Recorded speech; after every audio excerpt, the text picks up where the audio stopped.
পঞ্চমীর বিকাল আমি বেরিয়ে পড়েছি, আমি আর আমার পিসির মেয়ে। ও বলল চল একটু বেরু বেরু করি। তা আমরা এখানে চা খেতে বসেছি। বারাসাতে দুর্গাপুজো জমজমাটভাবে না হলেও মোটামুটি হয়, তা সেই জন্য লাইটিং লাগিয়েছে, বেশ ভালোই লাগছে। আমরা যেখানে ঘুরে বেড়াচ্ছি সেখানে কিন্তু কালী পুজো খুব ভালো হয়, মানে বারাসাতে কালী পুজোটা খুব বিখ্যাত। কদিন পর সেই ব্যাপারটা দেখা যাবে। দুর্গাপুজোয় ঠিক আছে, দেখো সুন্দর করে সাজিয়েছে, এখানে পাড়ার একটা পুজো হচ্ছে।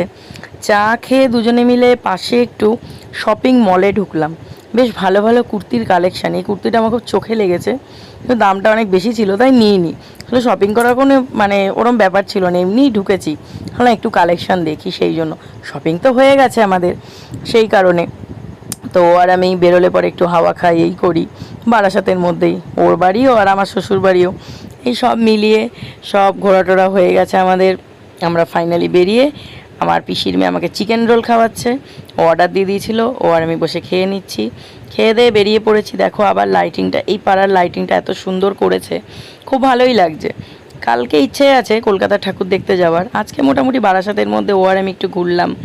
বেশ এখানে একটা খুব সুন্দর মা দুর্গা করেছে, আর বেশি কাছে গেলাম না, মানে সুন্দর করে সাজানো, সেই জন্য। এই যে এখানে পুজো হচ্ছে, মায়ের আরতিটা হচ্ছে দারুণ করে, মানে রাস্তায় বেরিয়ে মোটামুটি 2-3খানা ঠাকুর দেখে নিলাম, খুব ভালো লাগছে, বেশ মনটা। সে সন্ধ্যাটা দারুণ কাটলো।